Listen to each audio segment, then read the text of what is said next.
giving you the real from A to Z surrounding the Dallas Cowboys. News, updates, rumors, transactions, takes, and more. So strap up, Cowboys Nation, and start your day off with A to Z Sports. Live with Will Steele. 3, 2, 1. Here we go.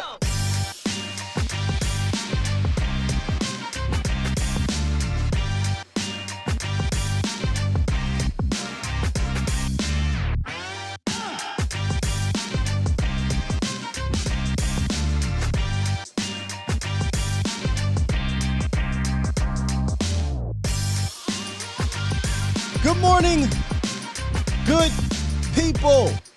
Welcome to A to Z Sports Live, presented by Texas Family Fitness, Freeman Mazda / Hyundai, and Worth the Poor. Streaming live on YouTube, Facebook, and Twitter.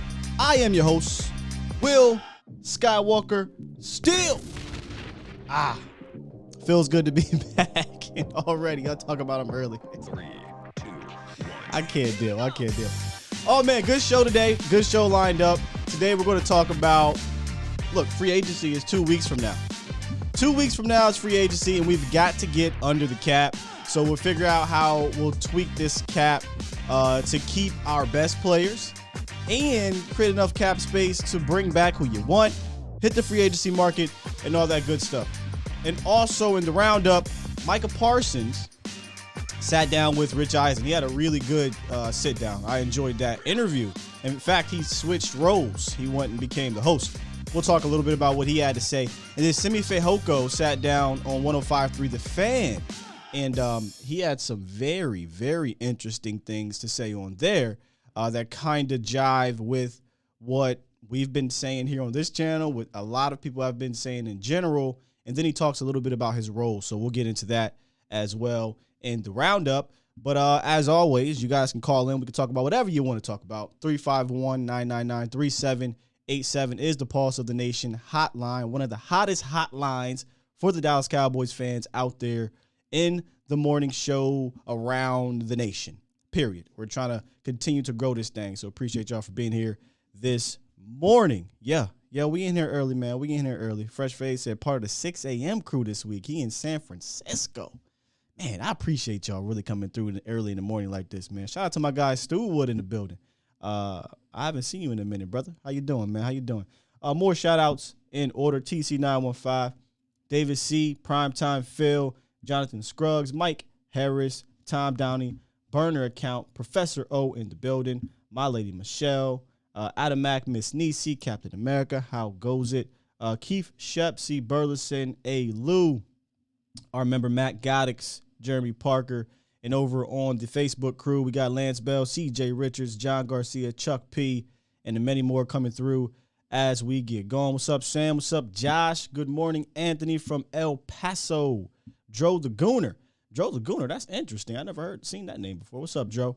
Appreciate you guys joining me this morning. It is Monday, February 28th, final day, I believe, right? Yeah, of February. So we'll be heading into March, which means we're about to start actually the combine, which was weird this year, right? They had the whole will they, won't they, bubble them, not bubble them, all those type of restrictions and whatnot, but they threatened to hold out, and it looks like the combine players will be allowed to go and do what they do.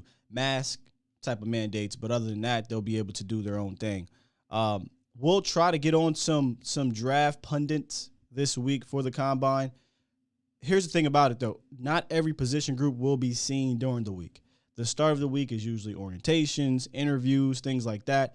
They'll get on the field late, I believe, this week. I want to say Thursday. So if I'm wrong, you'll let me know. But I believe Thursday, offensive linemen and another group, I forget which one. Not offensive linemen. I think it's wide receivers, tight ends, and quarterbacks. I think that's what it is.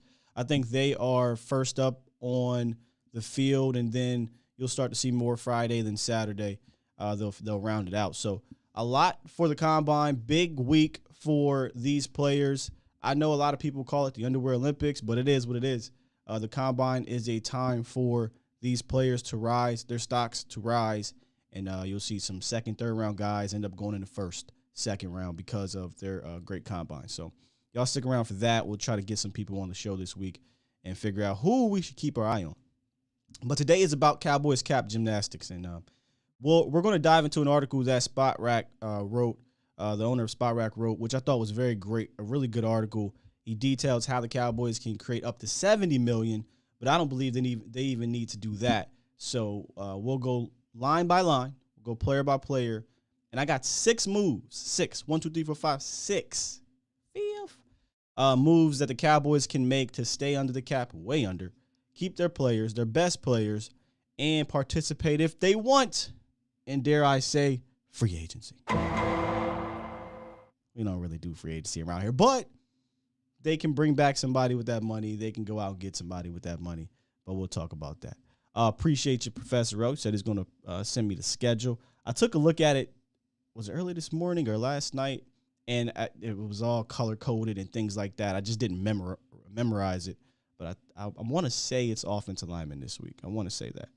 But all right, let's jump into this roundup because roundup is very interesting as well. Looking at my Gucci, it's about that time. It's time! It's time! It's time! It's time! It's time! It is time for... It's time for the morning roundup. Round 'em up, boys. Yes, indeed. The morning roundup presented by Texas Family Fitness. Strive for progress, not perfection. Fitness goals are not accomplished with one workout. Progress towards your goals with Texas Family Fitness.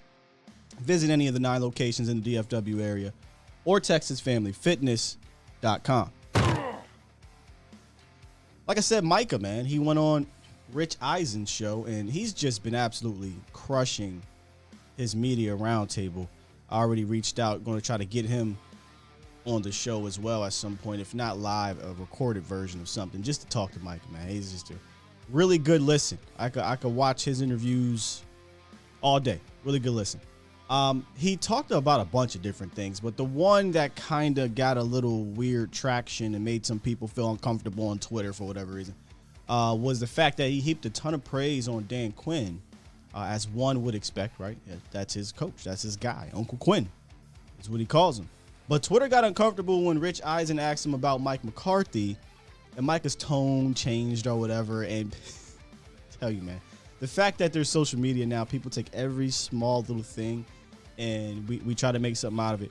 But Micah simply said he doesn't have as much communication with McCarthy as he does with Dan Quinn because Coach McCarthy is an offensive guy. But when they do speak, it's more about his mental health, about his family, off-field things, and just making sure he's good there. Folks, that's not abnormal.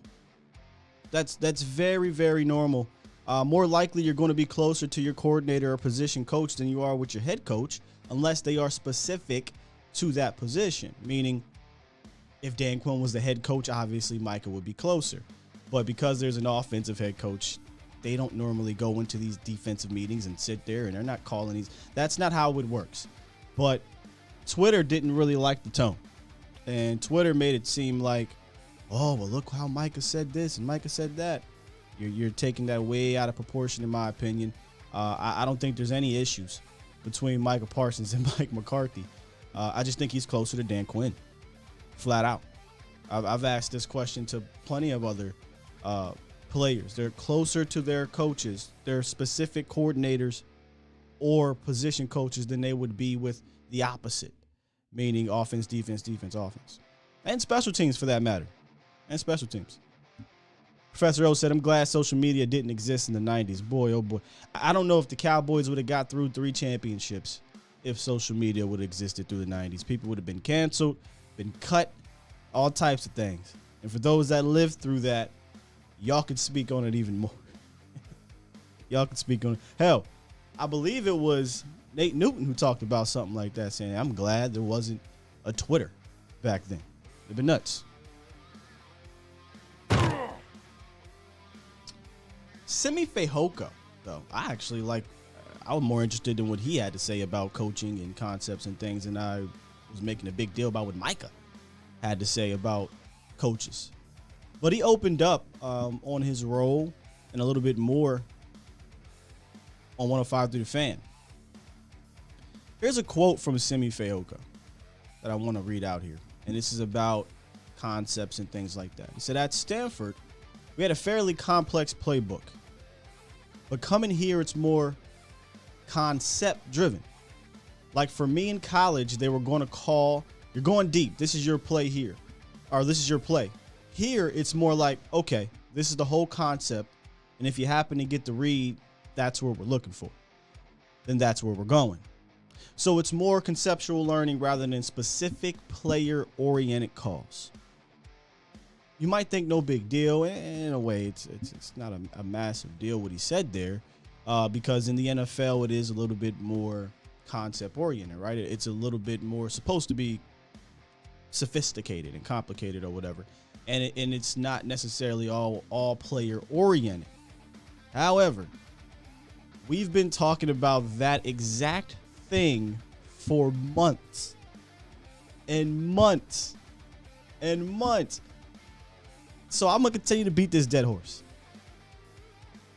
The concept driven thing is fine, right? You have to have some sort of concept, some sort of system, because players can then become interchangeable in that system. But when it comes down to the nitty gritty, when it's nut cutting time, as we talked about before, when it's clutch time and all those things, you do need to be more player specific. And I don't know that Simi has the temperature of the pulse of the nation, right? Of Cowboys Nation. Because what he said really could open up a can of worms. But that is absolutely proof right there, like Tom said. That is proof right there in your face. The wide receiver in the room, if you already didn't see the proof or hear it from Amari Cooper, that this is just not an offensive scheme that is tailored around its players. It's not, at least in the passing game. At least and hell, you can say in the running game too, because you don't see certain things ran for Tony Pollard like it should be, or Ezekiel Elliott. It's the same thing for both guys. So there it is, man. A guy who's in the wide receiver room, a guy who is right there with Dak and Cooper and Lamb and Coach not McCarthy. Yeah, McCarthy probably. Kellen Moore and those guys. They don't draw it up for Coop, for Lamb, for Michael, for whomever. They draw it up and say, hey, whoever the read is. And I don't know how many times I got to say this, but I'm telling you, if that's all you can do, I do believe it's easier to take away what you want to do from a defensive player, from a defensive coach. Oh, okay. If they want to do a 3-step drop, 4-step drop, his first look is Cooper. All I have to do is make sure I congest that spot for the first read, and then he's going to move on to the next.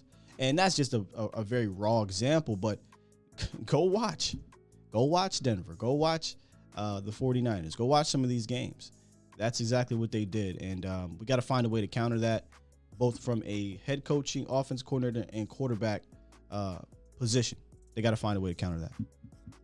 But definitely check out Simi Fehiko's full interview on 105 Through the Fan. It was really good. He also talked about, though, his hybrid role, which I thought was interesting. Let me read this quote real quick. He says, talking with head coach Mike McCarthy, he was saying, potentially this year, you gain a little bit more weight. We can use you as more like a hybrid tight end / wide receiver type body, which I have no problem with doing, says Simi. I played a lot of heavier weight in college. They made me lose weight when I came here. So obviously gaining weight and playing at a higher weight isn't a problem. I found that interesting because Mike McCarthy is kind of, I want to say, a tight end whisperer. He played tight end. If you go look at his tight end history in Green Bay, he brought in a lot of guys that were successful. And you might say, well, Aaron Rodgers. And I'll say, well, Dak Prescott. Because Dak Prescott makes tight ends look good here too. And we're talking Martellus Bennett, Richard Rodgers, I believe, was one. Jared Cook, Jermichael Finley, Jimmy Graham. And some of these guys were good elsewhere, but they were kind of on the downhill. Then they came to Green Bay, and boom, they pop right back up. So if it's one position McCarthy does know, and we talked about this, you guys probably don't know. A lot of people weren't here 2 years ago when I first started this channel. We hired Mike McCarthy. One of the first things I said was, go look at the tight ends. McCarthy is known for bringing in outside free agent tight ends and getting really good quality starts out of them. And if you look at them, they're mostly those athletic guys. They're the Jimmy Grahams, the Martellus Bennett's, the Jared Cooks, the Jermichael Finleys. These are athletic guys. Even Richard Rodgers was athletic. Simi's not a tight end. He'd be more like an H-back. But he played at like 227. So imagine if he could put on 8 pounds, 10 pounds, closer to 240. He'd be one of those light tight ends, those Evan Ingram types. I wouldn't expect him to block too much. But it's interesting. To me, though, I kind of look at it as concerning. Because if he's asking you to kind of play a tight end position and wide receiver, that means you haven't quite gotten it down pat at the wide receiver position. So, and that could be me jumping to conclusions. But I'm rooting for Simi because we might need him. We might need him. Depending on what the Cowboys do with, one Amari Cooper, you might need Simi Fehoko. He might play a higher role than he's expected to play, if depending on what they do with the decision with Amari Cooper. Tom says, Sky, Mike McCarthy can't manage an analog watch. Damn, you that down on Mike McCarthy. I'm not that down on Mike. I told y'all that before. I look at Mike McCarthy as he's on the strings. Right? There's the puppet master, and then there's the people below him. All right. What is he going to do? They done snipped him already. I don't think Mike McCarthy cannot coach. I don't believe that for 1 second. I just think he is under a puppet master and has to do what he's told to do. With that said, I would like a coach that could be more confrontational with the upper management, because I do think confrontation, good things can come out of that. In organizations, in businesses, right? You can't always have a bunch of yes men. So I'm not mad at Mike. Do I think he's the guy that's going to take us there? Probably not. It's going to have to be players over coaches type of thing. And I think Micah Parsons said that.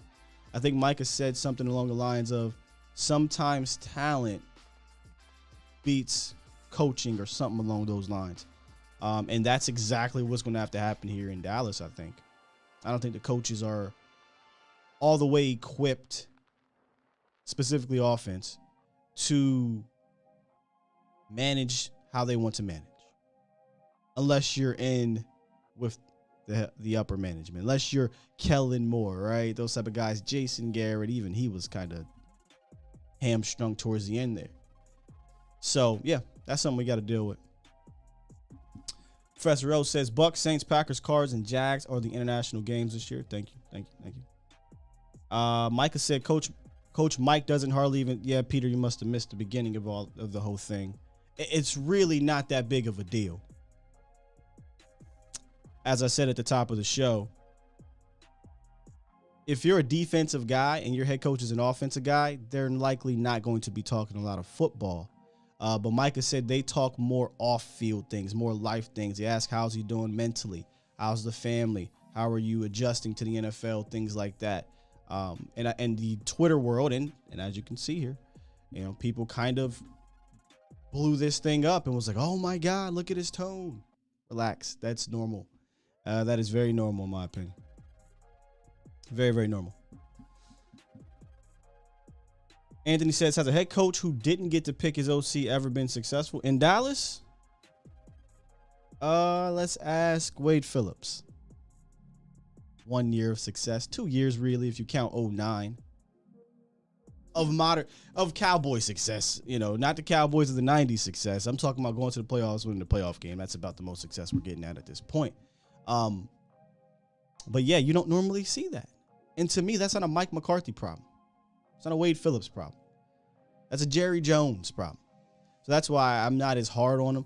I understand he's probably not the guy, y'all, but I understand that because of who he's dealing with. All right. With that said, like I said, guys, we're going to go into detail exactly what the Cowboys can do with Cooper, among others, to create more cap. A whole lot more cap. But first, let me tell you guys about Freeman Mazda, the Freeman Mazda Ride of the week. I often, and it's a running joke on our Game Day Lives, talk about my Mazda 6, but this week's Mazda ride of the week is the Mazda 3. Now, like I said, I have the 6, but they have all the same great features. It's a luxury type of vehicle with an affordable price. You're talking about the Apple CarPlay, the blind spot monitoring, the backup camera, the keyless entry. I will never go back because of these things. If the car doesn't include these things, I ain't getting it. If you're looking to get a car for a young buck, like your kid or something like that, I highly recommend these things because that blind spot monitoring, the backup camera, things like that are necessary in today's driving climate, especially in Dallas. But the Apple CarPlay is by far my favorite. I have an iPhone, sync it to the car. I got everything I need on there. Listen to my podcast, my music, all that good stuff. So for more details, head over to freemanmazda.net for all things Mazda 3 on our ride of the week. All right, guys. Here's what we're going to do. We're going to transition and head on over to this Spot Rack article, and we're going to go line for line on exactly how the Cowboys can get under the cap and create more space to bring back the guys that they want to. You're listening to A to Z Sports. Do it live! At some point, hoping to broadcast In front of the millions. of Cowboys fans to bring you the real. But for now, strap up and here's your host, Skywalker Steele. I'm Luke Skywalker. I'm here to rescue you. We'll do it live. We'll do it live. You want cap? I'm going to get you cap. I'm going to get you cap, Cowboys Nation. I'm going to figure it out. Steven might not do nothing with it, but I'm going to get you some cap. Spot Rack did a very, very good breakdown of the Cowboys, like I said, to free up $70 million. But what I'm going to do today is we're going to talk about how to free up not $70 million, about $50 million-ish. $50 million-ish. And sign back the guys we want to sign back. All right? So we're going to start off with, and shout out to Spot Rack, want to make sure I give them their credit for this article. This isn't something that I came up with, but I'm not going to do the exact moves that they did. Okay? There's 6 moves that I'm going to make. And the first one that he talks about is the obvious one, the quarterback position. They haven't done anything yet, but they will. 100% they will. And if you really look at his cap number, because people are going to tell you, man, Dak Prescott $40 million. First of all, his cap number is not $40 million this year. It's $34.45 million, which currently is 8th in football.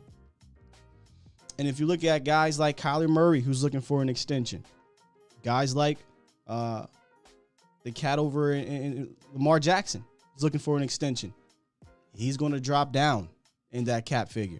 So he's probably going to be somewhere around around 10th or 11th. But a full-on restructure, which is likely going to happen, can take his cap number down from $34 million to $19.2, saving $15 million. That will happen. If it's one thing I know of all the restructures, that one will happen. So now for all those that say, well, Dallas can't keep or they can't go. Well, because of Dak's, no, Dak will be making on the cap at least $19 million. What's your next excuse? Yeah, I'm being a little bit sarcastic here because it's silly. You absolutely can build your team while paying your quarterback. In fact, you have to. You don't swap out that position like you swap out running backs. I'm sorry. Speaking of running backs, so Spot Rack wants you to do, and I'm going to ask some questions at the end of this, in between these things. Quarterback was easy. Running back, though, they're predicting to save $9 million by restructuring Ezekiel Elliott's contract. Right now, he's counting $18 million against the cap, and that is just absurd. They say by far the most by any running back in the NFL, but a base salary restructure can drop it down to $9 million, saving $9 million. As nuts as that $18 million cap hit is, as nuts as it is, I would not touch it. Therefore, I am not going to touch it. So my question to you, Cowboys Nation, would you restructure Ezekiel Elliott's contract to save $9 million in 2022? I'm not touching this contract. Your out is 2023, where you have some dead money around like what, $5 million or so, $6 million, nothing crazy. And I have a hard time believing that he'll be on this team next year unless he has an all-pro season. And I know we're jumping ahead. This ain't cool. This is Zeke. Y'all love Zeke. I get it. But you can win without a guy like Zeke. I'm going to keep saying it. But I have a hard time seeing him being on this team at the cap hit he's going to be at. So unless they do a full-on redo his contract, I can't see it happening. And if you restructure it, you just make his cap hit more next year. So I wouldn't touch it. And it looks like a lot of you guys are not trying to touch it as well. Going back to Dak, Tom said Dak's deal's a bargain. It is. I mean, it could have been. It sucks because it could have been along the Matt Stafford type bargains. But Dallas is going to Dallas. So now we got to figure out how to restructure this cap. Hey, Twan. Hey, my man Twan. I ain't see Twan here in a minute. He's definitely Zeke's guy. And listen, Twan, you know, we had our back and forth on Zeke. I love Zeke for what he does for the Dallas. I love his warrior mentality, but I am of the ilk that I don't need a Zeke. That doesn't mean he's bad. It's just I don't need a Zeke to be successful in this league running the rock. And then I've seen these young guys come in the league. I'd rather utilize that bread to go do something else if I can, man, than pay my running back $18 million on the cap or whatever it's going to be next year. So appreciate Zeke. But I doubt he'll be on this team next year at that cap hit. No, yeah, nothing to me is wrong with the quarterback money. We talked about that just a few ago. Like the $34 million at this point is eighth in the league, so that's not even the highest. And then once it gets dropped down to $19 million, that's nothing at the quarterback position, which is obviously the most important position on the team. And we saw without a Dak Prescott and a backup quarterback with your starting running back in Ezekiel Elliott, it don't roll that way. It don't roll that way. So some people are trying to trade Zeke. No. Wouldn't trade him, wouldn't cut him, wouldn't do anything this year. Let him rock out. You get nothing. You gain nothing from moving on from Zeke this year. And when it comes to trade, how many teams are really going to trade a crazy amount of capital for him right now? I can't see that happening. And again, it's not because of him. It's because of the position. His contract is an albatross when it comes to running back positions. Even the biggest Zeke fan, if you're a general manager of another team, are you giving up big assets to bring in Zeke at that number? I can't see it. So I wouldn't try to trade him. You use him and Tony Pollard, who they have right there, and you form one of the best, if not the best, 1-2 punches in the league. That's how you got to use them. And if it's only one more year, then it's just one more year. It is what it is. If Zeke finishes the year healthy, we talking the same? I hope he finishes the year healthy. I told you, the only way you're probably, I don't even know if you're okay with it, but you're leaning towards feeling better about bringing him back on whatever his cap hit is next year, upwards of $20 million, is if he has a DeMarco Murray type year, 1,800 yards, 16 touchdowns type of thing, right? And even then, if you go look at Dallas, he had all those yards. He played well, and they did not bring him back in regards to DeMarco Murray. So it would take almost an MVP-like season for, in my opinion, for Zeke to be off the hook in regards to a cap casualty. Barry said, no one's discussing why we're here, why we are where we are with Zeke. The offense absolutely ran through Zeke. He had Jerry over a barrel and Jerry folded. Yeah, we talked about that a lot here, Barry, in regards to the Cowboys organization kind of folding, like you said, to the running back position 2 years prior than they needed to. They could have just let that thing run and then, figured out what to do there. But hey, man, shout out to Zeke. He knew what he was doing. Him and his team are very smart. And when you run a guy into the ground like they're doing with Zeke, I just find it hard for him not to be dinged up, banged up guy moving forward, because he's had the most touches of any running back since he's came into the league. And that position you don't get healthier the longer you play. There's only a few Emmitt Smith, Curtis Martin types. Even AP, Adrian Peterson, AD, whatever you want to call him all day, he got dinged up towards the end of his career. So, and Zeke is only 27, but he's probably more like 30 in regards to carries. Injury prone, I wouldn't say that yet. You probably need at least 3 seasons of that. But dinged up guy, hurt guy, going to play. I mean, it's the position, right? That is the position. When you play running back and you get as many carries as Zeke has gotten, you're starting to see it accumulate. You saw it last year. He played hurt. So it was hard for me to really say, he played hurt. So I'm not in the offensive line, things like that. He missed the game. This year, tore his PCL, played through it, played hurt.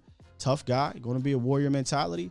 That's 2 years now in a row, and I'm pretty sure next year he'll get dinged up. That happens. That's a position. The best way to make sure you get the most out of that man, though, is to use the guy underneath him. Tony Pollard. Zeke should no longer be 25, 30 touch guy. You do that, you're just going to run into more hurt Zeke. When you got a guy like Tony Pollard, who is easily capable of a 1,500-yard season in total yards. Easily capable. You just have to be able to utilize him.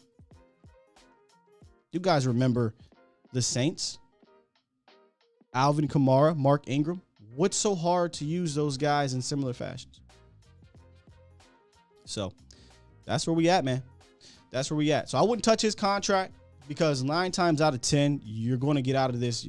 I don't think he's lasting to 2025 or 26, whenever his contract is up. So what you want to do is make sure you don't have a massive dead cap hit whenever you decide to move on. You don't want to do that. All right, let's move on to wide receiver. We can jump back there later. And if you guys want to call in, I don't have the phone line on this screen, but it's 351-999-3787. 351-999-3787. Now, obviously, this is the big one. This is the one everyone's talking about, Amari Cooper. And I've said this plenty of times. Let's read kind of what they talk about here. They're actually highlighting trading him June 1st. But there's so many different things you can do with Coop. You could do nothing, keep his $22 million cap hit, and you make his release next year. If you do so, $0, essentially. Not $0, but very, very minimal, which it looks like $6 million. I wouldn't do that. You can restructure most of his salary into a signing bonus and tackle on 2 void years at the end of the contract. That drops his 2022 hit to $6 million, freeing up $15 million. There is your real answer. No trade June 1st, no trade prior to June 1st, no release. That is your answer right there. Amari Cooper's 27. He's still, I think, one of the best wide receivers in this game. Top 5 route runner. We know what he does for this offense. I've been saying it for the last 3-4 years, whatever. He's the straw that truly stirs this passing game's drink. I'm going to continue to beat this thing like a dead horse. Restructure Amari. Extend him. Do whatever you have to do to minimize his cap hit and keep him here. It's not difficult. When that guy right there in the bottom left corner talks about got some tough decisions, you don't. Not with him. You don't have a tough decision with Amari Cooper. Add on the void years, create $15 million in cap space, and you keep your best wide receiver. It's not that difficult, Cowboys Nation. It's not that difficult. Twan said we keep Coop, or we cut Coop, we're screwed. Twan, you ain't been here in a while, brother, but we've been talking about on this channel how crazy it would be. And I'm going to be real with y'all, man. As a Cowboy fan, I do this as a living, but as a fan, I'd be dejected. If you want to get your fan base's hopes back up, because it is what it is. At least for me, I'm not going to lie to y'all. We're in a down period right now. But once we get to the draft, once we get through free agency, we start seeing them playing football again, I'm going to get excited. I'm going to get my hopes up. It is what it is. Or as they say, it is what it is. But if they get rid of Amari Cooper and the other guy we're going to talk about here in a second, boy, it's going to be hard to come on here and feel good. Boy, it's going to be hard to come on here and talk proudly or put on a strong face. Because to me, it's not showing that you really want to win. It's showing me that you want to save money. I want to cut Amari Cooper to what? Draft a receiver in the first round? Why? See, I need my safe word. I need my safe word because I'm getting amped up about this because it makes no sense. You don't do it. Your answer is right there at number 2. Restructure most of his $20 million, create $15 million in cap space. Right there. Those 2 moves. Amari Cooper, Dak Prescott, create $30 million in cap space. You're now under the cap by roughly $8 million because the Cowboys are right now $22 million over. And you didn't have to touch Ezekiel Elliott's contract. You keep Zeke, you keep Dak, obviously, and you keep Amari Cooper. That's just 2 moves. I haven't even gotten into the rest of them, but let me get into the chat and see what you guys are talking about.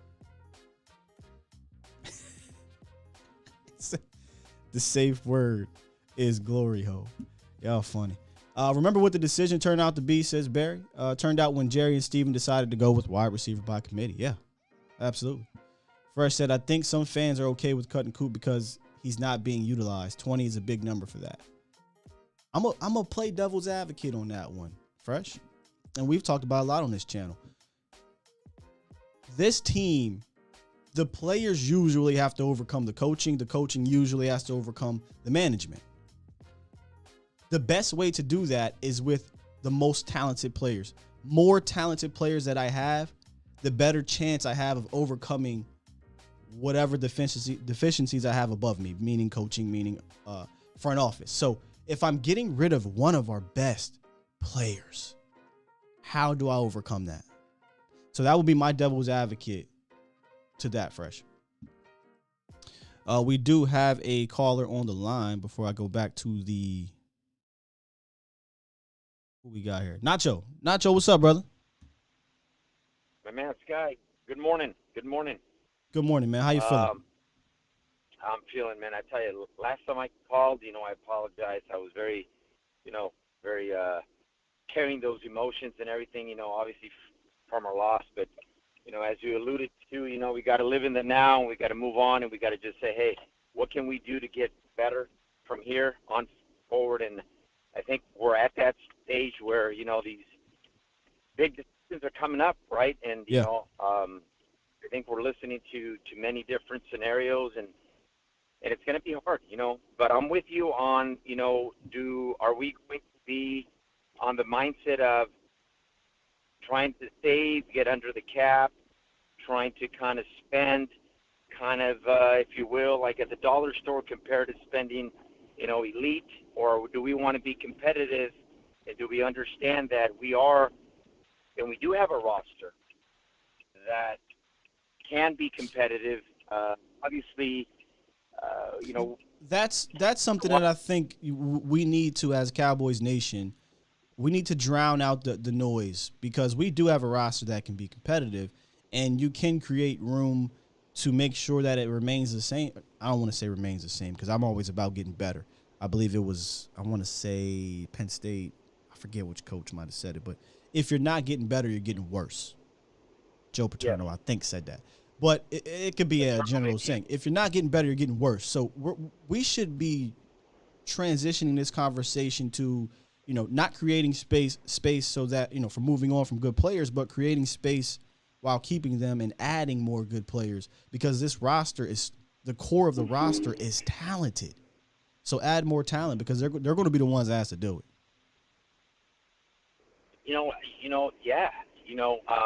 Obviously, keeping Dan Quinn back, allows us to kind of build that defense even more, with the type of players that, obviously that fit our scheme and that fit what he's looking for. So that's exciting. At the same time, I believe it's pretty evident that, we struggled, with our O-line and our run offense and our pass protection, and we faltered. We faltered in the second half, and be it for whatever reason it was, but we were not the same team and not the same offense, that we were at the beginning of the year. So, now it's a very critical time where, I understand the big contracts with DeMarcus Lawrence, and I know paying him, what is Well, it, we'll about get there. 24, 27 million? There's for a the year is solution. really high. There's a solution to every Go ahead. problem, and we're going to discuss DeMarcus Lawrence solution here in a few minutes. Yeah, okay, so that's coming up. So now let me ask you this. Obviously, there's probably way too many players, too many very good players that are coming up. And obviously the Amari Cooper one is a huge one. Obviously releasing him prior to June 1st is a big one. You save a lot of money, yada, yada. But at the same time, what are we losing? We're losing a big-time player that is one of the top players, top wide receivers in terms of, getting open and doing, and him and Dak have such a great rapport, Yeah, let's talk about that whole releasing thing. You can release Amari Cooper. I'm reading here from that article we had up today. You can release him after June 1st, or trade him, whatever, and you create $20 million of cap space, or you can restructure him and free up $15 million in cap space. Is $5 million of cap space worth cutting Amari Cooper? It's not. Is it worth trading Amari Cooper? It's not. So the Joneses cannot fool me, and that's why we're doing what we're doing, because I want to make sure y'all aren't getting fooled. And I know a lot of our fans are smart fans in this chat, so I'm not even really talking to y'all. But there are a lot of fans that don't understand these parameters, right? And we want to detail it so you're not out there when Stephen Jones comes on the horn and says, well, we got to move money and pie and got to make tough decisions. No, you don't. There are answers to these questions. And restructure, right? Restructure the big contracts, restructure the players that you're going to keep and are going to keep playing for you. Like a Zach Martin, obviously a Dak Prescott, and get those monies and balance it out and keep the team competitive. Continue to draft good, in terms of the draft, because that's been our motto now ever since the last so many years now. Is we prefer to draft our players rather than do what the Rams did, where we can go after these, veteran big-time free agents, which I'm hoping that we can do a little bit of both, because, this team's got to, it's that window of these players and coaches, it's going to be short and quick and fast, so Yep. they got to really be prepared, right? Indeed. But anyway, I'll let you go. I appreciate it, and good stuff. I'm on my way to work. I was a little bit earlier today, and I thought I'd just call in and say hello and just really value your information and your stuff. Outstanding, man. Outstanding. Have a great day. Thanks, Nacho. Appreciate you, man. Have a good day at work, brother. 351-999-3787 is the Pulse of the Nation hotline. Appreciate you calling in, Nacho. We'll get back to the cap gymnastics here in a quick second. Just rolling through some of these comments. No. We're not speaking it into existence, Manny. We're speaking it out of existence. And that's why I feel like the need to make sure that we tell the truth about Amari Cooper. Because if it does happen, they're going to lie to you. So I want to make sure we're telling the truth about it. All right, let's get back into it. Now, where are we with? Can't do anything with CD. Can't do anything. Obviously, Michael Gallup is a free agent. So he went on to the tight ends. Now, I wouldn't do anything here because I don't think it's really a lot of money. But Blake, obviously, that's one of the things I'm kind of like, damn, on, because Blake Jarwin was my guy. I like Blake Jarwin. I thought he could be at the very least a compliment or a really good tight end too. And I still think he can. But I thought he was tight end one heading into the season. But Dalton Schultz obviously played his way into that last year when he got hurt and then took it over completely in 2021. but Schultz is a free agent. So they're talking about Blake Jarwin and moving on from him, which will create $3.8 million in savings. Only reason why I would not do that is because there literally is no other tight ends besides Sean McEwen. So you're really, really thin at tight end. And his cap hit's not hurting you, especially when we go through this whole thing and you see how much room you have. There's just no reason to cut Blake at this point. If you get into the draft and you draft a guy, if you sign a guy in free agency, we talked about a few free agent options, then you can think about it later. But there absolutely is 0 point in cutting him at this moment because his money is not going to deter you from doing what you want to do in free agency or bringing back guys, right? So I'm disappointed in Blake Jarwin because of the injuries over the last 2 years, but not to the tune of cutting him right now and creating a huge hole at tight end when you don't need to do that. I'm still of the ilk. Go get me one of the guys in free agency. One of my favorites, Njoku, OJ Howard, things like that. And again, we talked about Coach McCarthy being a tight end guy. He's very used to going out in free agency and getting a tight end. So I would do that. Go get yourself a cheap contract. We talked about the Catboy criteria. There's a few that fit that.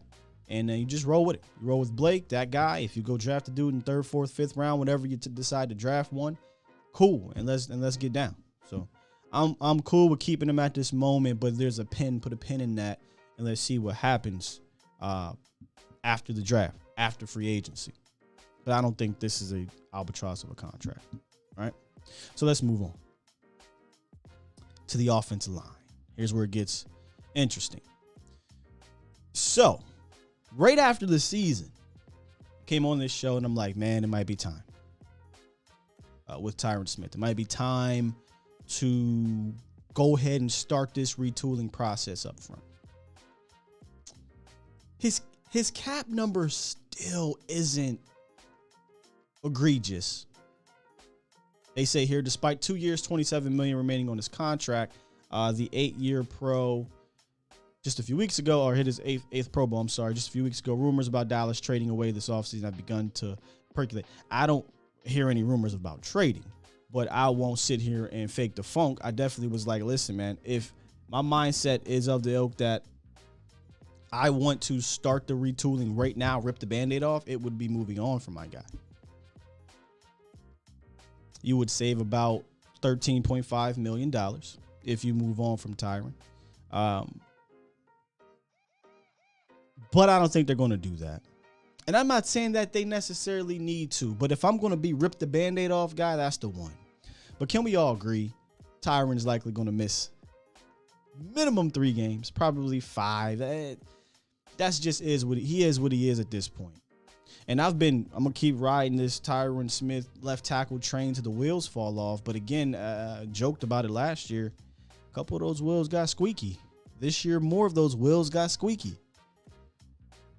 So they're starting to fall off. But I'm going to tell you why you don't need to cut them right now for cap space. Because there are other moves that you can make to create a ton of cap and not have to deal with it. So you can still keep Tyron around, draft his future replacement if you want to draft one. Maybe you got it in-house. Develop a guy. It doesn't have to be 1st round. It could be 2nd, 3rd, 4th round, whatever, and continue to develop a guy. Just know, though, he's going to go down. I think this really all depends on what they decide to do with Lyle Collins. I know we're getting real into the weeds here. But if they decide to move Lyle inside to guard, that will put Still at right tackle. You're going to have to go out and get you a real swing tackle because he's going to go down. Or if they decide to keep Lyle at right tackle and battle it out with Terrence Steele, now Terrence is your swing tackle.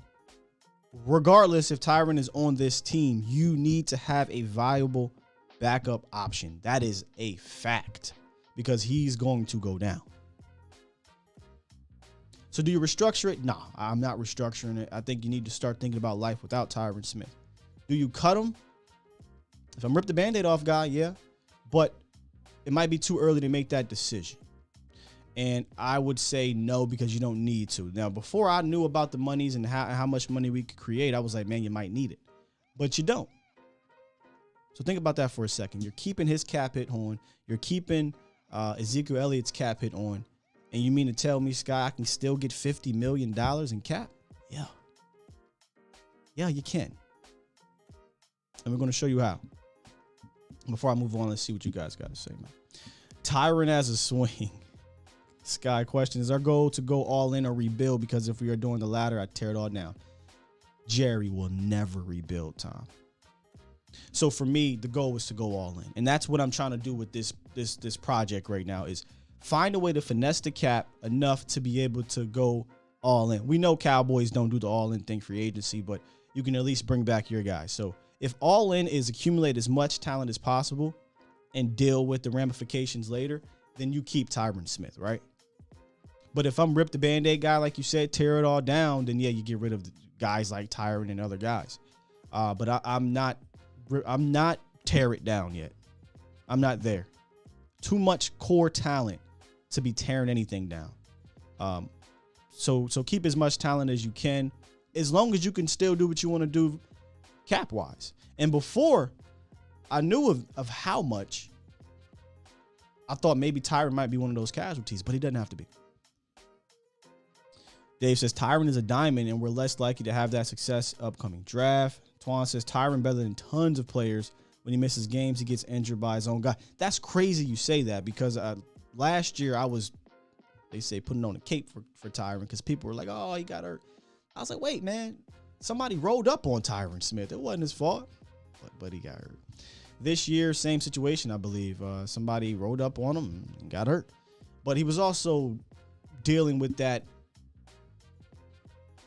a bunch of different things. It wasn't just his knee. It wasn't just his ankle. It was a whole bunch of different things. And he's not going to get better health-wise as he gets older. So I come to that conclusion that we're on a clock with Tyron. So you if you're smart, you start that preparation for life without him. I'm hoping Dallas is doing that. I hope they don't go into this season and say, you know what, we're going to go sign Tyden Secchi. You know what I mean? Nah, man. If Josh Ball's your guy, he's your guy. If it's Terrence, it's Terrence. But you need to start thinking about that. James is done with Tyron. He says it's time to move on. He's getting worse. Not only injury, but he's starting to hold more. And it's costing us field position. Not a good end to the season, I will tell you that. Tyron Smith was not good against the 49ers. But while his game may take a slight hit, his slight hit still makes him a top 10 tackle in this league. And in the league with bad offensive line play, it's not a bad idea to keep Tyron around. Even if he's only going to play 10, 11 games. Likely those 10, 11 games are going to be better than anything that you can get. As long as you can still maneuver. And then we're going to figure out how we can do that. Marcus says, Sky, I see Whitworth and believe Tyron can be that guy. Am I wrong?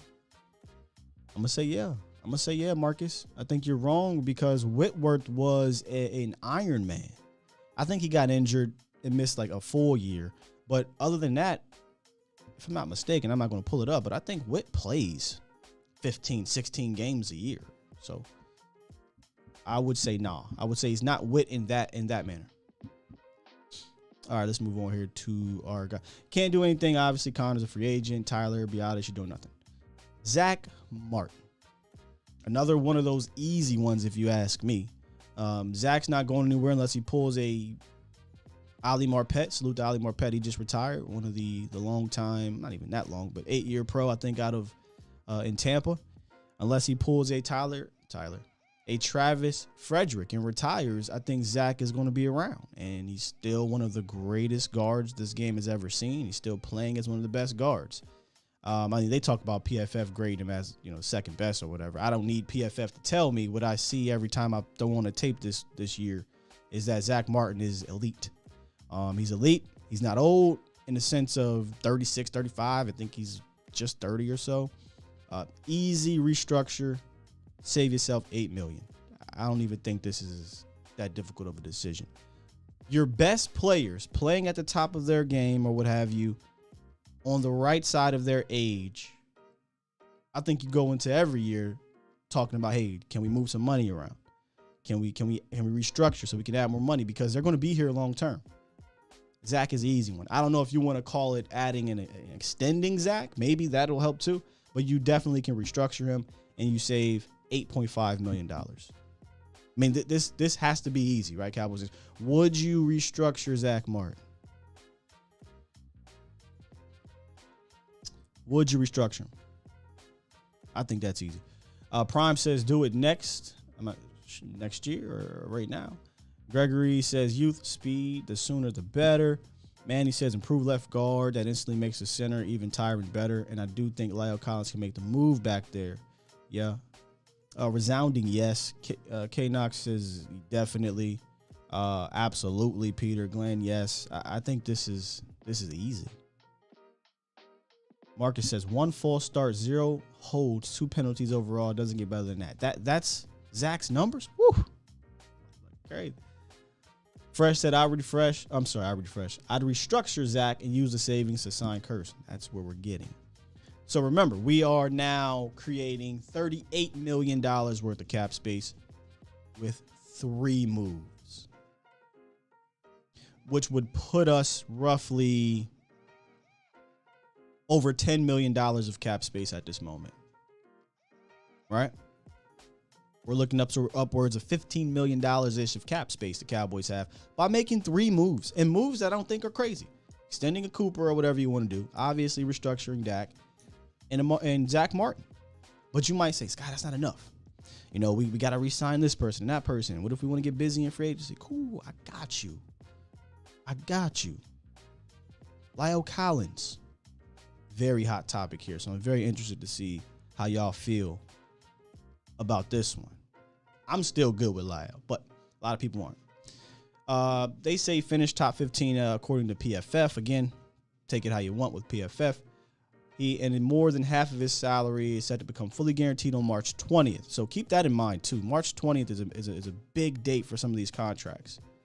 But you can add 2 void years, restructure his contract, and you take that down from $15 million to $8 million, which would save $7 million. Yes, I do it. I told you I'm about accumulating talent. I'm about making things easier, not more difficult on myself. Getting rid of Lyle Collins to me would be a mistake, especially in a league where offensive line is not that good. You're going to hear people try to come at Lyle. They're wrong.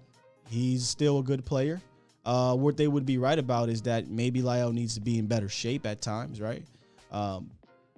That's one thing. We don't know what he's going to do coming into the year. He came into the season actually, being in good shape per se. We saw him working out with Dak, working out with Zeke and things like that. Then he went on ahead and did a little fake drug test thing from last year. That caught up to him, so he's a bit unpredictable. But I would touch it. Some people will say, no, don't touch it. Got suspended. Yeah. Worried about him and his conditioning. I'd say you do it. I say you do it because I'm about collecting as much talent and I need as much bread to bring back said talent or grab more talent. I don't think it's that bad. Lyle's 29. I think he'll be 30 in 2023. So he's still not old. I think he can still play right tackle fine, but you can move him into to left guard as well. So he has that versatility. So I personally would definitely restructure this and add $7 more million. So now we're adding $15 more million between Zach Martin and Lyle Collins. We're talking about $45 million restructured from guys that are going to be around. These aren't difficult decisions. So when he comes on here and he talks about all this pie stuff, it's broken down by people that don't work for Dallas. David says, keep Collins, move him to left guard. I think that is the big thing here. I wouldn't restructure Lyle, says TC9. We might want to get out of it soon. That's fair. I mean, if you don't want to restructure, that's fair. I can't be mad at it. Tom says Lyle future left tackle. Nah, I don't. I like him. I liken him better at right. I wouldn't say future left tackle. In fact, y'all might kill me on this, but we talked about this before with Terrence Steele. We did our episode on who's next to be to be extended, I would extend Terrence Steele. And you go into the season, either he's your right tackle or he's your swing, but give him more reps at left because he started to play better at left tackle. He really did. He started to play better. And, you know, I'm about as high as I can get on Terrence Steele. I think he can be a starter in this league. Thought he showed that. Bailey wants on-field incentives for La'el Collins. I'm down with that. Big Sarge says letting any good offensive lineman go in the league with a bad O-line play is a bad thing to do. Totally agree. Collins isn't proven healthy, and Martin might not play much longer. Not the right moves. Why wouldn't Martin play much longer, Landon? Am I missing something here with Zach Martin? And I did bring up, unless he pulls a Ali Marpet, unless he pulls a Travis Frederick and retires out of the blue, then that would suck. But I don't see anything that says that he won't be playing more. He's a 9-year pro. Yeah, 8-year pro. So he's going into his 9th year, and the league raw offensive lineman played for 15. So I think that's an easy one. La'el, I totally can see why people would fall back on La'el a little bit, right? But again, I'm trying to accumulate as much talent and get as much cap and go all in on this thing. So if I can save $7 million, use that $7 million to bring back XYZ or go get XYZ, I'm good with it. I can live with it. Twan said, when's the last time Tyron played beside a decent left guard? Put Collins by Tyron and see what happens. I never. So I'm of the ilk that I'm not worried about Tyron individually, no matter who he plays next to, right? Like Tyron's cool when he's healthy. You can put Phil Costa next to Tyron. Tyron gonna hold his weight. It's the guard that I worry about, the McGovern, the Connor Williams, things like that. But I am interested to see La'el at left guard. Not a lot of people are, but I am. I wouldn't whine about it either way. But I said this at the beginning of the offseason. If you want to fast track your offensive line overhaul, it would be with La'el at left guard.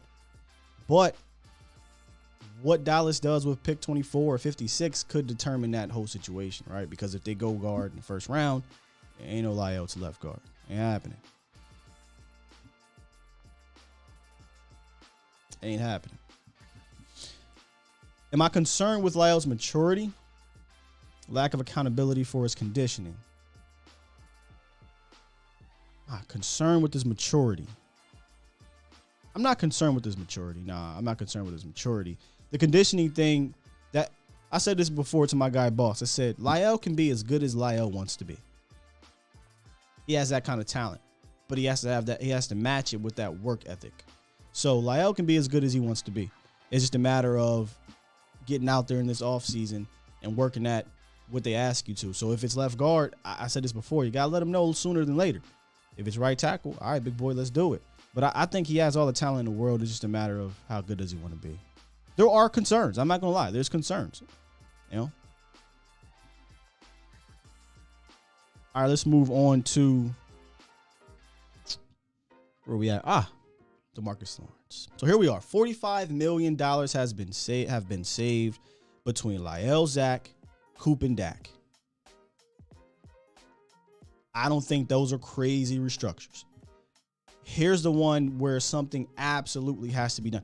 All those other ones besides Dak Prescott, you could argue I don't got to touch anything. Not the case with DeMarcus Lawrence.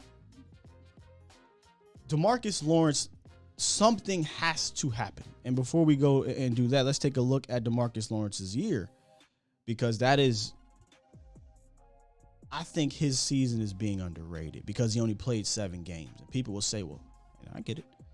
Look what the defense was like without DeMarcus Lawrence. Right. They moved Micah Parsons down. They played well. But I think they played better when DeMarcus Lawrence got back with those boys. So you look at the numbers, it's not like it's this, this crazy season because he only played 7 games. And I have DeMarcus Lawrence as one of the few players that played well enough in the playoff game. There wasn't a ton of players, but I think D-Law was one of them. I thought you saw his worth when he came back. kind of mind-boggling to me that people don't like this man, but DeMarcus Lawrence is without a doubt one of the best defensive ends in football, y'all. And I say that specifically because people go, oh, he only had so many sacks. I get it. You paid him to get sacks. He hasn't had 10 sacks since then. But I will not ignore everything else he does. And I will not ignore that he still gets to the queue. The concern with D-Law is not his play.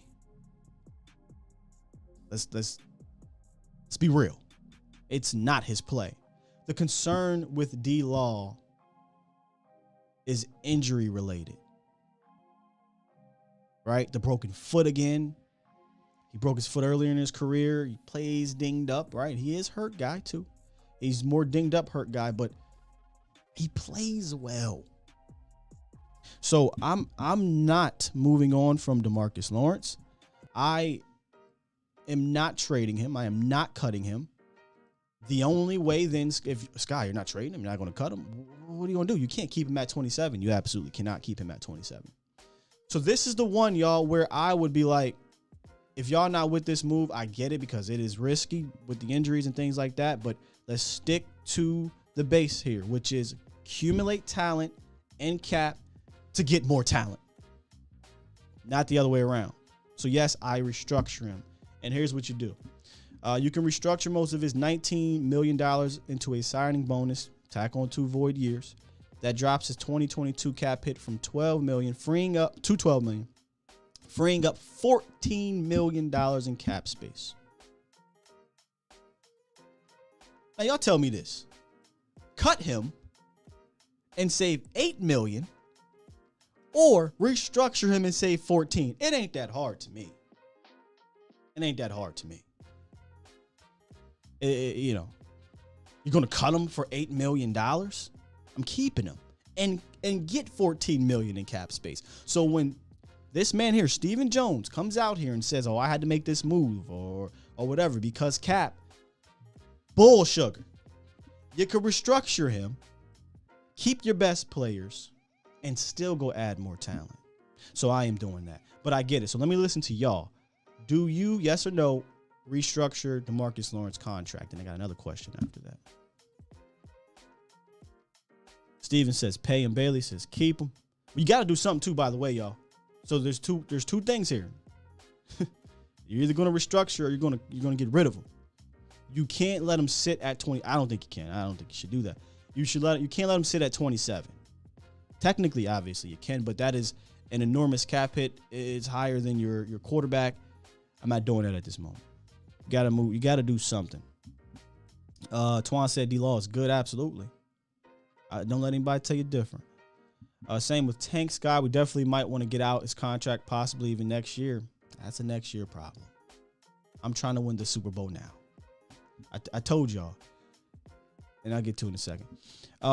Lady D says yes. Gregory says no. Glenn says yes. C, yes. Oh, Twan, you speaking up my alley now. He said draft Davis. Jordan Davis. Come on, man. Come on. I said I wasn't going to get a pet cat. Davis C, you're right. Restructure. Keep him. Restructure and keep him. Hell yes, restructure. I trust him. Restructure. Yeah, I mean, I don't know how you watch DeMarcus Lawrence when he came back and say, got to get rid of that guy so we can save $8 million in cap space. And I get what you're saying, TC915. And you can say that for all these dudes, maybe except Dak. Yeah, eventually you're going to want to get out of the contract.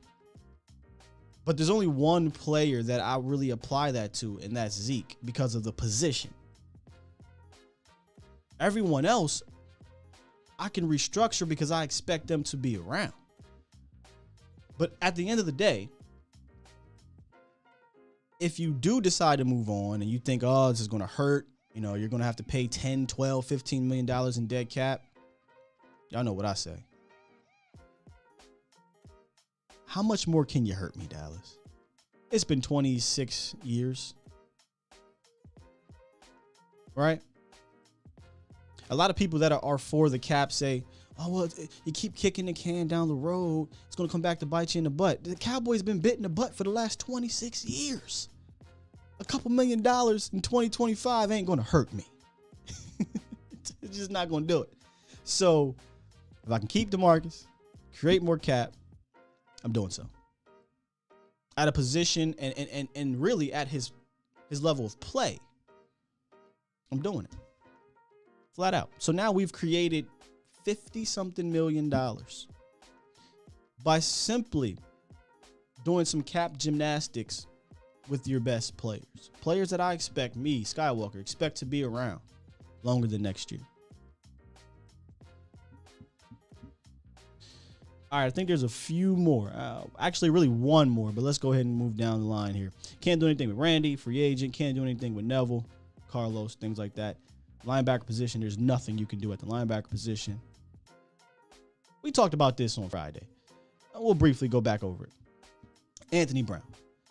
Yes, he carries a $6.5 million cap hit. I'd like it to be lower, but I ain't tripping about it, especially in the passing league. I thought he earned his keep. I thought he played well. You could technically cut him and you'd save, I think it's like $5 million. Again, I ask you, is it worth? What are you doing with the $5 million? I just created you, Cowboys Nation, $53 million. Why fool around with Anthony Brown? Give me all the talent, all the players I can get, especially in that cornerback room. So I'm not touching Anthony Brown. He's on the last year of his deal. Let him play it. Let him battle with Boss Man or whomever. Maybe you draft a guy. Let him battle. Keep Anthony Brown around. I don't see the need to touch him. See, people, now you got this type of thing here. D-Block said, let AB go. I think those are people more so like, AB sucks. I don't like AB. He's not a good player. I would disagree. I think AB is a solid depth guy on this team. Played his way into a decent number 2. But I just don't see the need to do it cap-wise, because that's what we're talking about here. Cap-wise, I don't see the need to do it. You don't need it. I just created you $53 million. Now you got over $30 million in cap to play with. And then finally, the last move, the 6th move here, easy. This is easy for us. It might not be easy for Bones Fossil because it's his guy. But you cut, not restructure. You cut Greg Zuerlein, and that saves you $2.44 million on the cap. And we talked about this, I believe it was Friday. With that cap number, with that money, what I would do is spend it on one, Brian Anger. Well, I didn't mean to highlight everybody, but Brian Anger. I spend the money on Brian Anger. You bring him back. That way, it's an even swap. It's kind of a, 1-for-1 move. I don't got to draft a punter. I don't got to sign a punter in free agency. I pay my guy, my Pro Bowler, and Brian Anger. Easy peasy. So those are my 6 moves, ladies and gentlemen. Let's kind of review them real quick before I get back into the chat. Move number 1, restructure Dak Prescott. Easy. Creates $15 million. Don't touch Ezekiel Elliott's money. Move number 2, restructure or extend Amari Cooper. Opens up another $15 million. Don't touch Blake. Don't touch Tyron. Restructure Zach and Lyell, which also opens up another $15 million. And then you restructure DeMarcus Lawrence, which opens up $14 million. And now we're looking at upwards of $40 million or so dollars, and you cut Greg Zuerlein. So you have plenty of cap space with these moves. You keep your top players, and you can become players if you want in free agency, but I don't think that's going to happen. I think what you're going to see is they will create cap space, hopefully, to bring back their guys. And honestly, I'm going to keep it real with y'all. Yes, Dallas has a crap ton of free agents. I can give a damn about most of them, to be honest with you. And that's a salute to everybody that played. The Dalton Schultz, the said Wilsons, all these guys, the Dorrance Armstrongs. There's 2 dudes. And they are dudes that I'm worried about bringing back with this cap space. That is Jaron Kearse and Randy Gregory. I get those 2 dudes. I use the rest of this cap space to go out and add some quality free agents. Unfortunately, you're not going to go get a Honey Badger. You're probably not going to go get one of these high-end guys.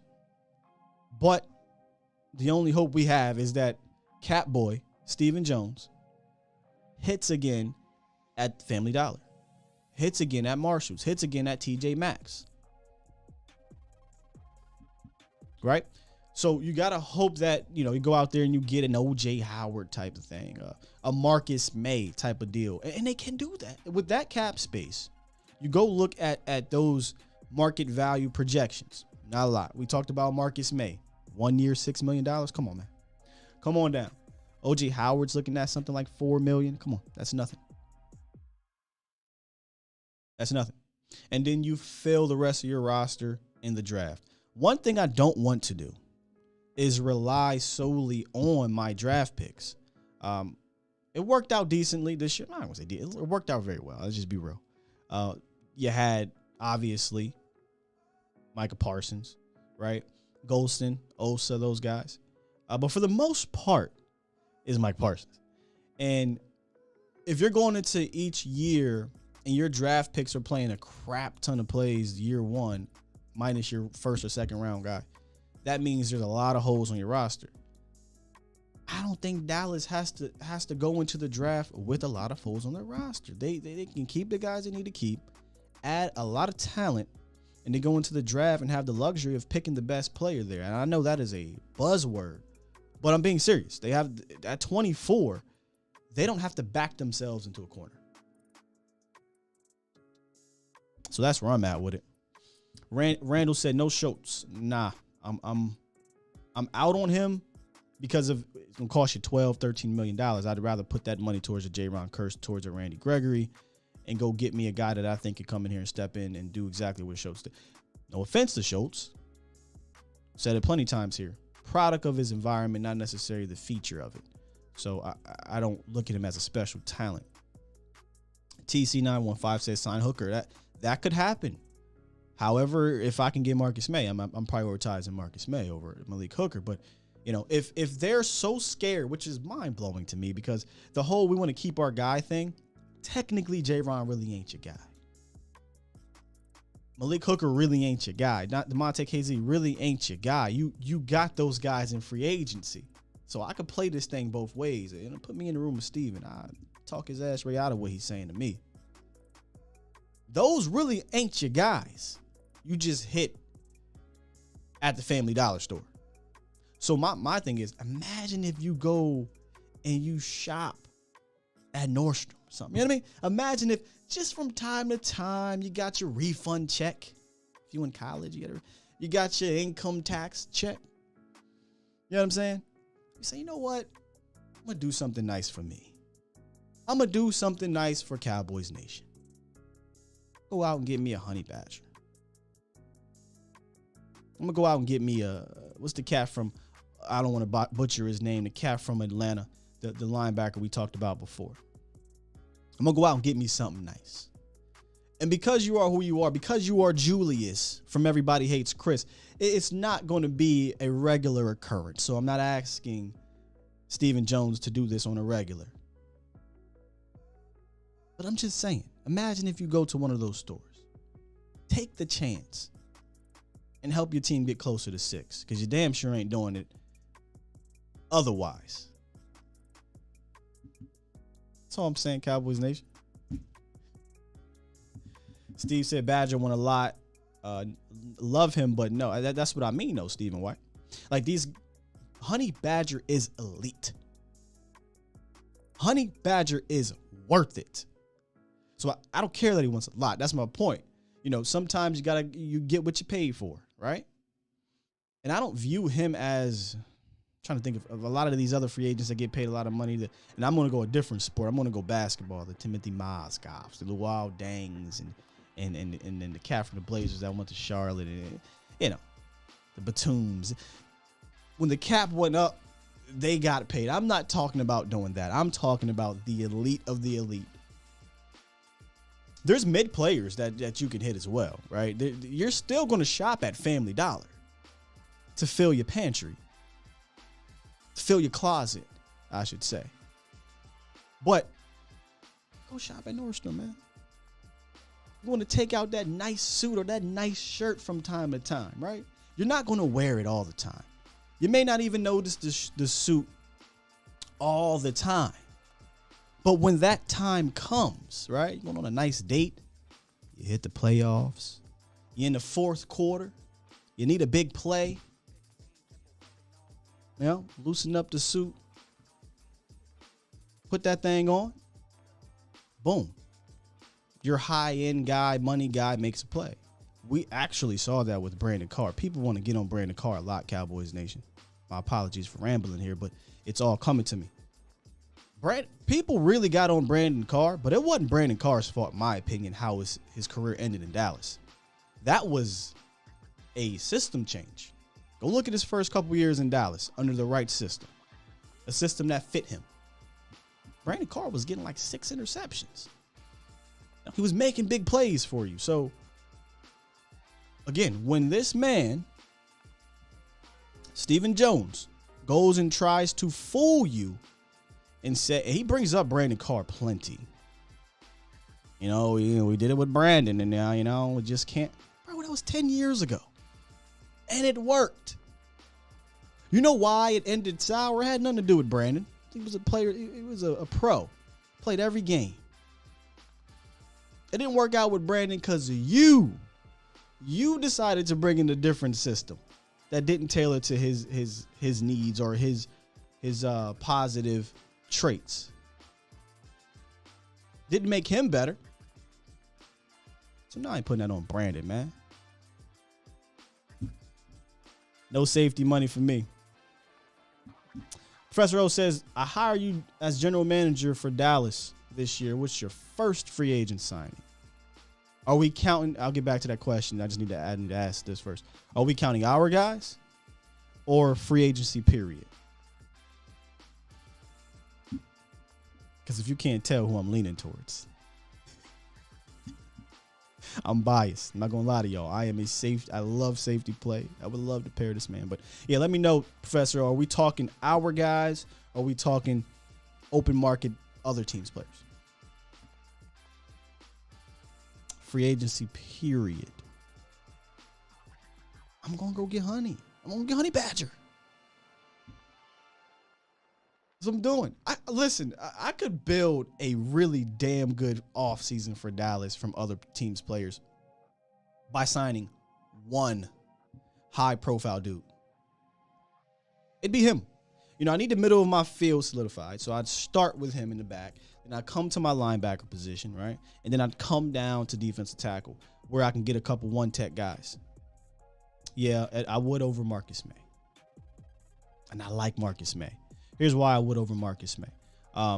Achilles, coming off the Achilles. That's number one.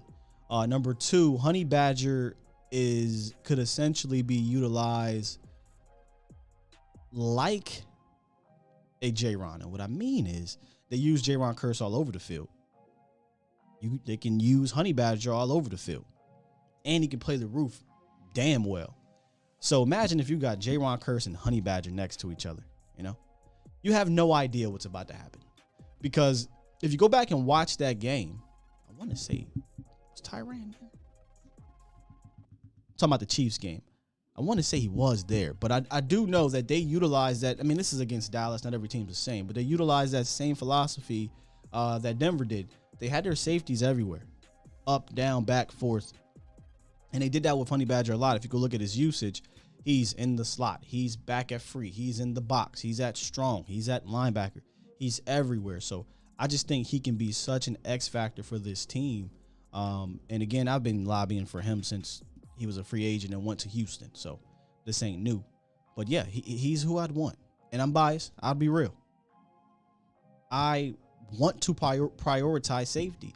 And the fact that I know they're not going to do so in the draft means I'm going to do so in free agency. So that's where I'm at. I don't think he's declining. All right. TC says Chandler Jones. He's getting up there, but he's still good though. Jason likes Stephon Gilmore. What about Boss Man? See, this is why I don't think corner is going to be a high priority pick in the draft or high priority free agent target, because they are stacked in that cornerback room in regards to guys that are here long term and assets accounted for, right? Round 2, Trayvon Diggs, round 2 with Bossman. I can't really see them signing a Stephon Gilmore. Tom says, what's your opinion on Dorrance Armstrong, Sky? Out on Dorrance. I think Dorrance is a replaceable guy. I also think he played his way out of Dallas, right? Like, I think he'll get a healthy contract by somebody. He had a career year. Appreciate what he did here in Dallas. But he's not a guy I don't think I can't replace. In fact, I think you did that last year when you signed Terrell Basham to a 2-year deal. Ooh, Tom talking about Calais Campbell. See, this is what I'm saying. If I get myself 30, 40, $50 million of cap, you can build a contender by adding 4 pieces. One being a high priority guy and like 3 other tier 2 type of contract guys. And I say contract because the contract is really what matters here. You can do it. Just got to take it. If you just take off the cap boy hat and put on your common sense, you can do it. You can do it, man. We're gonna have to do just a free agency show. We've done free agency shows in regards to positions, but we can talk about all these guys. I see Brandon Sheriff being mentioned. I see Calais Campbell, a couple other guys being mentioned. Like I said, Stephon, Honey Badger, Chandler. Yeah. Steven said no because you have to lose a couple linemen in AB. What do you mean? No, you don't. I told you, I just created you. $60 million I'm sorry, $40-ish million in cap. I don't got to cut nobody. Not a dang soul. And usually when you sign a guy like a Honey Badger, you're signing them to like a 4-year deal-ish. So that first year hit is not 14 million, right? It's not 17 million, 18 million, whatever. If I'm not mistaken, go look at Spotrac. His market value, I think, is $14 million. So it's not going to be 14 million year one. Right?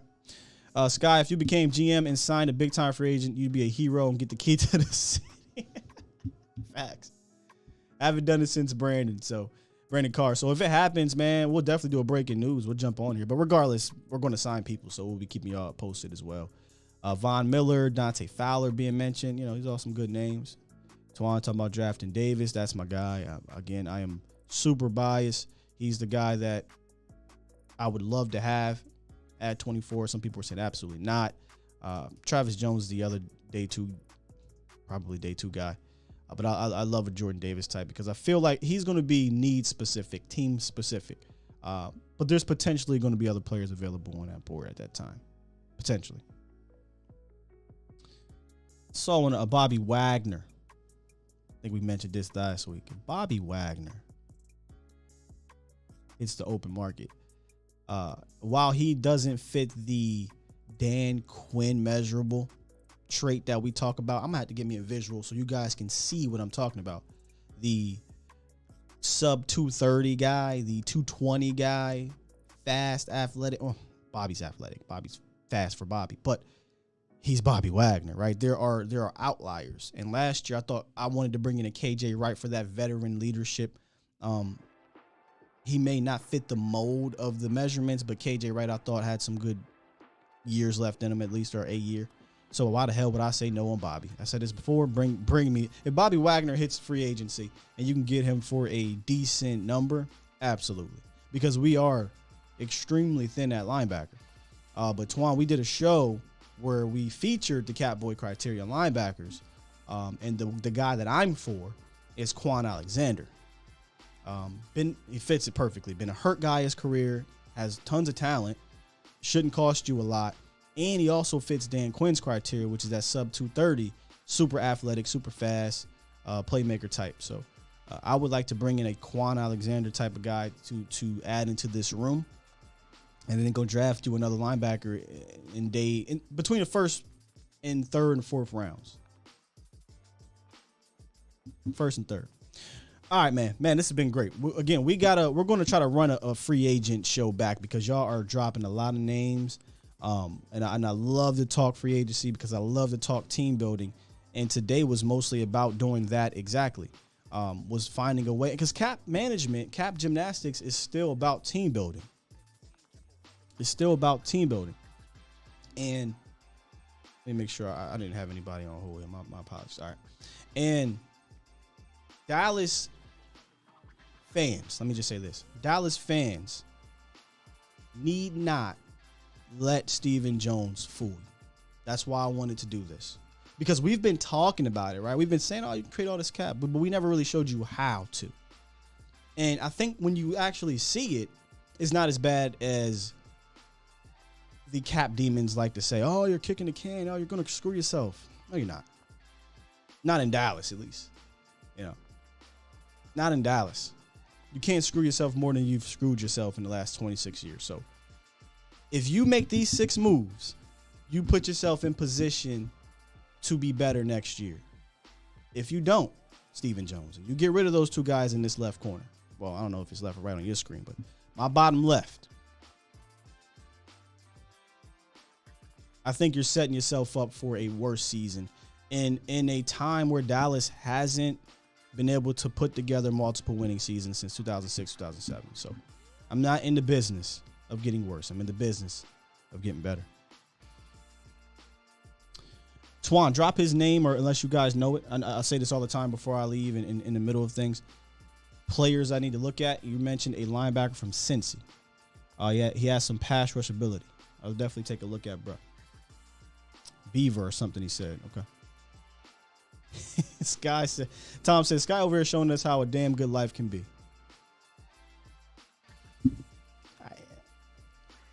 I'm not a guru. I'm not a specialist. I'm just a fan, man.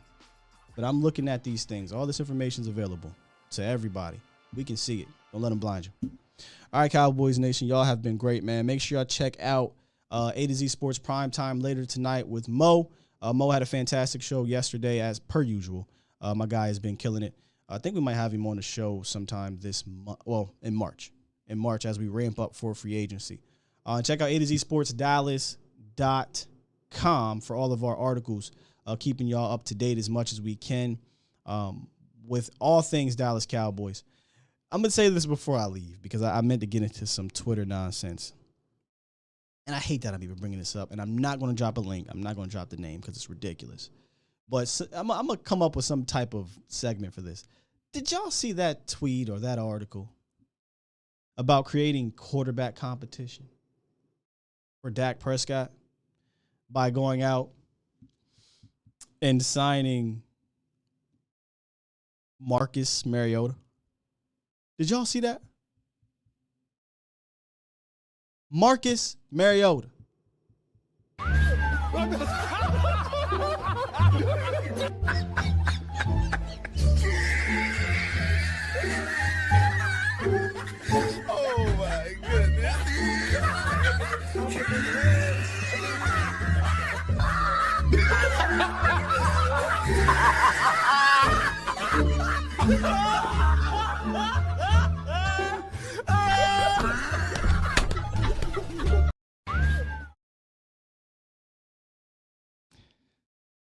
I mean, that's how I feel about it. I just want to give y'all a laugh. You know what I'm saying? I'm going to give y'all a laugh. Marcus Mariota. Man, if you don't. Shut up. Say it again. Say something else. Oh! Say something else. I don't care how much you don't like Dak Prescott. Don't come on here with no Marcus Mariota nonsense, man. But with that said, y'all, I'm going to go ahead and get out of here. I want to give y'all a laugh when we end this show. Ridiculous. All right, y'all. Make sure y'all tune in tomorrow, about 8:15-ish. Good stuff today. You guys were awesome in the chat. Make sure y'all tune in to my guy, Mauricio, later tonight. If you missed it, make sure you run it back. Run it back. We'll be on Facebook and YouTube. Also, right here, Spotify, Google, Apple, all those good things. We'll put the audio. All right. Love y'all. Peace.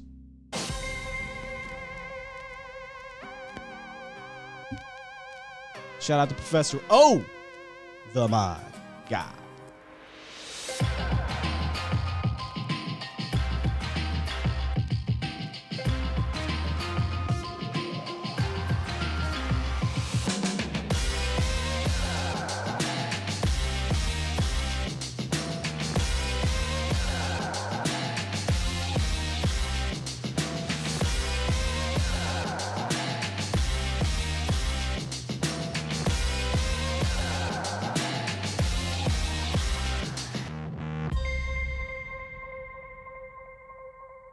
I want me some glory hole.